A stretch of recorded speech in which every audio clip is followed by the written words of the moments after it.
नमस्ते। आप देख रहे हैं न्यूज नशा। मैं हूं शिवम। उत्तर प्रदेश में और भारत में जो राजनीतिक परिदृश्य बना है उसमें एक बहुत महत्वपूर्ण फैक्टर है और वो है धर्म का फैक्टर। और धर्म को जो ज्यादा इस्तेमाल कर पा रहा है वो राजनीति में उतना ही कामयाब है। राहुल गांधी ने कन्याकुमारी से जब भारत जोड़ो यात्रा शुरू की, उस वक्त उन्होंने एक तस्वीर खींचने की कोशिश की, एक इमेज दिखाने की कोशिश की और ये बताने की कोशिश की कि वो नेता नहीं है जो इसी कमरों में बैठकर राजनीति करते हैं। वो सड़क पर चल सकते हैं, लोगों से जुड़ सकते हैं। और ये आरोप लगातार विपक्ष पर लग रहा था। पहले भारतीय जनता पार्टी और उनके जो नेता हैं, जो प्रधानमंत्री नरेंद्र मोदी हैं, वो चाहे केदारनाथ में जाएं, चाहे पशुपतिनाथ जाएं, चाहे काशी में जाएं, उनके उनकी तस्वीर, उनके रंग रूप, उनका जो एक तरीके से मस्तक पे वो तिलक लगाते हैं, भस्म लगाते हैं, चंदन लगाते हैं, जो कपड़े पहनते हैं, उसको अलग-अलग एंगल से लोगों ने देखा है। अलग-अलग तस्वीरें उनकी खींची जाती हैं और उसको सोशल मीडिया पर, टीवी पर खूब दिखाया जाता है। उसका एक अलग परसेप्शन बनता है, लोग उसको अलग तरीके से देखते हैं। राहुल गांधी ने भी ये भारत जोड़ो यात्रा में उसी तरह की एक तस्वीर खींचने की कोशिश की। वो मंदिर जा रहे हैं, वो गुरुद्वारे जा रहे हैं, वो चर्च जा रहे हैं, वो जैन मंदिरों में जा रहे हैं, लोगों से मिल रहे हैं और लोगों को बताने की कोशिश कर रहे हैं कि असल में ईश्वर क्या है, तपस्वी की उन्होंने ज़िक्र किया। और अब जब उनकी यात्रा को लोगों का समर्थन मिलने लगा, तो ये कहा कि ये चुनावी हिंदू हैं, ये आरोप भारतीय जनता पार्टी ने लगाया और घेरा राहुल गांधी को। हालाँकि राहुल गांधी ने अपनी रैलियों में ये कहा है कि ये जो अ, असल में तपस्वी जो लोग होते हैं, जो सन्यासी लोग होते हैं, वो किसान हैं और आदिवासी हैं, उनके साथ अन्याय कर रही है भारतीय जनता पार्टी। तो हम ये समझने की कोशिश करेंगे कि क्या भारतीय जनता पार्टी ने हिंदुओं का पेटेंट करा लिया है? क्या उनके पास ही ये ठेका है कि वही जा सकते हैं?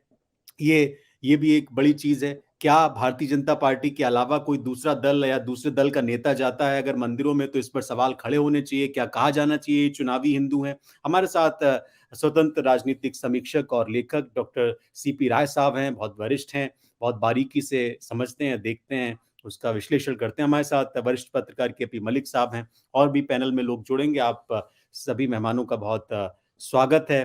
पहला प्रश्न डॉक्टर सीपी राय साहब आपसे ही है मेरा। ये जो अब आप तस्वीरें देख रहे होंगे सोशल मीडिया पर, 2014 के बाद हमने उन उन उस वेशभूषा में, उस लिबास में प्रधानमंत्री को देखा और देश को आदत हो गई कि दूसरा नेता करता नहीं है। मनमोहन सिंह ने कभी नहीं किया, उससे पहले के प्रधानमंत्रियों ने कभी नहीं किया, मुख्यमंत्रियों ने कभी नहीं किया। लेकिन जो एक परंपरा शुरू की प्रधानमंत्री नरेंद्र मोदी ने, राहुल गांधी ने उसको एक कदम जाके आगे जाके बढ़ाया। अब कहा जाने लगा कि ये चुनावी हिंदू हैं। इसको आप किस तरह से देख रहे हैं? क्या क्या ये जो पॉलिटिक्स है, ये बीजेपी से छिनती हुई दिख रही है? कांग्रेस इस पे लीड ले रही है या कांग्रेस अभी कदम ताल कर रही है इसके पीछे? मेरी समझ से तो ये सारा वाहियात है। ये सब चीजें, धर्म किसी का भी व्यक्तिगत विषय है। और ये कहना कि मोदी जी पहले पूजा करते थे, बाकी लोग नहीं करते थे। इंदिरा गांधी की तस्वीरें लोगों को धुंधली हो गई होंगी, क्योंकि वो देश के लिए शहीद हो गई थी 1984।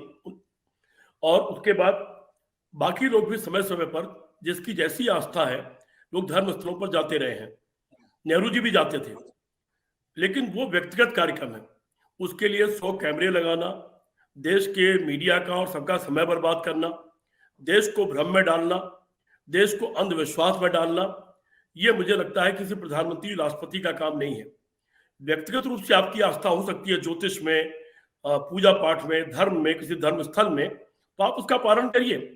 लेकिन जब कोई प्रधानमंत्री और राष्ट्रपति इस तरह के काम करता है, तो वो कहीं ना कहीं पूरे देश को उससे प्रभावित कर रहा होता है। मुझे लगता है कि इसको किसी को कवर नहीं करना चाहिए।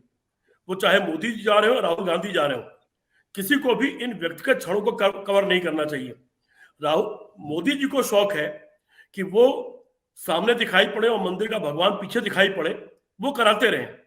लेकिन ये कुल मिला के धर्म का अपमान है। मैं तो एक सवाल उठा रहा हूं। कोरोना में मैंने ये सवाल बहुत उठाया था कि जी। क्या किसी मंदिर मस्जिद ने किसी को बचाया? क्या किसी भगवान ने किसी को बचाया? और अब तो तमाम जहाज पर लोग घूम रहे हैं और अंतरिक्ष में कहां कहां तक हमारे जहाज चले गए। क्या कहीं कोई भगवान किसी को नजर आया घूमता टहलता हुआ कहीं पर? फिर भी अगर आप मानते हैं भगवान को, मानिए, कोई शक्ति तो है। जो दुनिया में सर्वशक्तिमान कोई है, जिसने पृथ्वी जिसने बनाया है, मानना चाहिए वो प्रकृति भी हो सकती है और उसको शक्ति का नाम भी दे सकते हैं, उसको भगवान का भी आप नाम दे सकते हैं, लेकिन उसके नाम पर सारे विमर्श को छोड़ देना, उसके नाम पर जो लोगों के जनहित के विमर्श है, देश हित के विमर्श है, मानवता हित के विमर्श है, उसको छोड़ देना और उस पर चर्चा करना, मुझे लगता है ये मानवता के खिलाफ गद्दारी है, देश के खिलाफ गद्दारी है, ये इंसान के खिलाफ गद्दारी है। लोगों के विमर्श है रोजी रोटी रोजगार। मैं रोज देख रहा हूं आज की तारीख में, कैंसर से मेरी पत्नी का निधन हुआ आज से 15 साल पहले। अमेरिका के राष्ट्रपति का निधन हो गया कैंसर से। दिग्विजय सिंह कांग्रेस नेता है, 1.5 साल तक उन्होंने विदेश में इलाज किया, उनकी पत्नी का निधन हो गया कैंसर से। मेरे बहुत सारे जानने वाले अन्य लोगों को कैंसर है, वो इलाज नहीं है, इंतजार हो रहा है कब दुनिया से कुछ करना है, उसका इंतजार हो रहा है। कैंसर के इलाज पर बहस क्यों नहीं होती? कैंसर के इलाज के लिए कोई प्रधानमंत्री या कोई नेता क्यों नहीं पहल करता? हम 500 करोड़, 10,000 करोड़, 1,000, 5,000 करोड़ देंगे, कैंसर का इलाज ढूंढो। उसका इलाज कौन ढूंढेगा? तमाम बीमारियों से लोग मर रहे हैं, उनका इलाज कौन ढूंढेगा? जो लोग मर रहे हैं, जो आत्महत्या कर रहे हैं, जो बेरोजगार नौजवान आत्महत्या कर रहे हैं, जो परेशान किसान आत्महत्या कर रहे हैं, उन पर चर्चा कौन करेगा? मंदिर आपका व्यक्तिगत मामला है, अपने घर में वही बात आप पूजा करना चाहें, 28 घंटे पूजा करिए, लेकिन पूजा को आप देश पर थोप नहीं सकते। एक लोकतांत्रिक देश, धर्मनिरपेक्ष देश पर अपनी अपनी पूजा पद्धतियों को थोपने का किसी को अधिकार नहीं है। वो आप अपने घर के भीतर रखिए। घर के बाहर अगर आप ला रहे हैं तो देश के संविधान का अनादर कर रहे हैं। घर के बाहर अगर आप ला रहे हैं इस देश के लाखों शहीदों का अनादर कर रहे हैं, उस भगत सिंह का अनादर कर रहे हैं जिसने फांसी के फंदे के कुछ घंटे पहले कहा था कि मुझे जरा मार्क्सवाद पढ़ना है और फला किताब ला दो, मैं फांसी पर चढ़ने पहले वो किताब पढ़ना चाहता हूं। आप उसका अनादर कर रहे हैं। 23 साल का नौजवान फांसी के फंदे पर चूम गया, वो पूजा नहीं कर रहा था, वो ये नहीं कर रहा था हे भगवान मुझे बचाओ, मुझे स्वर्ग दे देना, वो उस वक्त मार्क्सवाद पढ़ रहा था। कहीं देखने तो दो नौजवानों को, कुछ भविष्य चलेगा कैसे?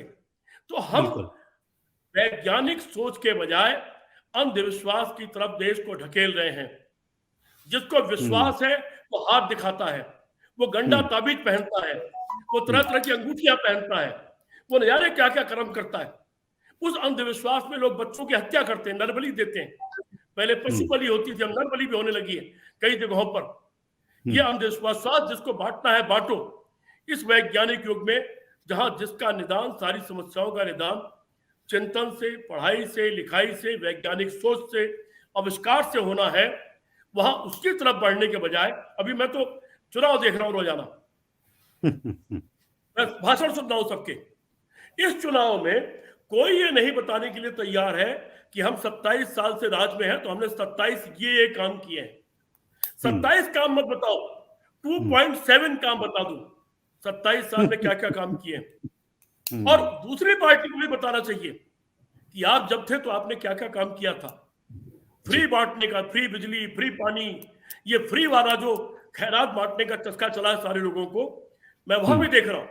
अच्छा, और अभी आपने सवाल उठाया राहुल गांधी का।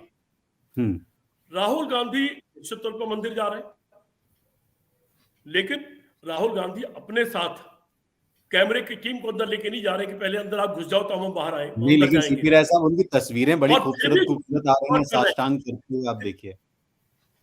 नहीं, वो उनका तरीका हो सकता है, लेकिन जो उसको प्रसारित कर रहे हैं, जो उसको प्रकाशित कर रहे हैं, मैं उनको गुनहगार मानता हूं। वो राहुल गांधी की व्यक्तिगत जिंदगी है, वो प्रियंका गांधी की व्यक्तिगत जिंदगी है, वो मोदी जी की व्यक्तिगत जिंदगी है, वो सीपी राय की व्यक्तिगत जिंदगी हो सकती है। मैं अपने घर में बैठ के 5 घंटे पूजा कर सकता हूं, और पूजा को मैं समाज पर लाद नहीं सकता हूं। पूजा समाज पर लादने की चीज नहीं है। दुर्भाग्य क्या है, हम भगवान की बात करते हैं लेकिन भगवान की बातों की बात नहीं करते। हम राम की बात तो करते हैं, लेकिन हम राम को न मानते हैं न जानते हैं। जो राम ने सिखाया है हम उसको मानने को तैयार हैं, उसकी चर्चा नहीं करते। हम कृष्ण की बात करते हैं, कृष्ण जन्मभूमि की बात करते हैं, लेकिन कृष्ण की शिक्षा की बात नहीं करते।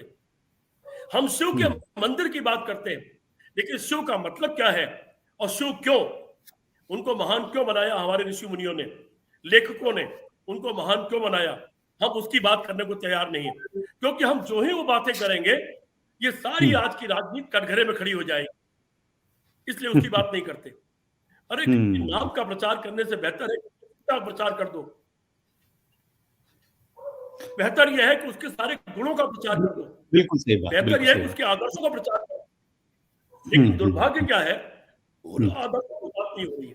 राम राम क्यों, कृष्ण कृष्ण क्यों, शिव शिव क्यों, उस पर बात नहीं हो रही है। जिन लोगों ने भी यह चरित्र और पात्र गढ़े आज काल में, हजारों साल पहले या जब भी गढ़े, मुझे तो कभी कभी मैं सोचता हूं, अगर गोस्वामी तुलसीदास को यह लगा होता कि उनकी रामचरितमानस से ये देश एक अजीब एक अंगारे पे खड़ा हो जाएगा। और आप हमसे जुड़े रहने के लिए सब्सक्राइब करें YouTube पर, फॉलो करें ट्विटर पर और लाइक करें Facebook पर। और ज्यादा जानकारी के लिए आपको टाइप करना होगा सिर्फ न्यूज नशा।